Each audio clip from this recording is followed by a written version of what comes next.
Hi guys, today we decided to make a peppermint tart for my daughter's birthday. Start off by whipping up your fresh cream until stiff peaks form.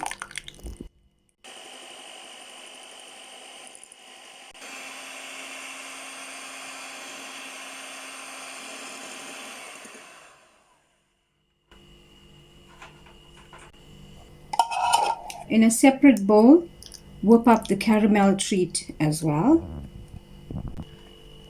Add the caramel treat to the cream. Also add some of the peppermint crisp to this and fold in. Spoon half this mix onto a layer of tennis biscuits, followed by another layer of tennis biscuits, followed by the remainder of the cream. Top off with a sprinkling of the remainder chocolate.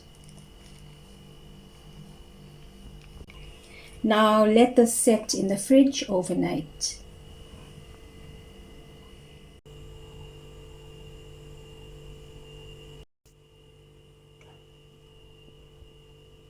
Thanks for watching. Enjoy.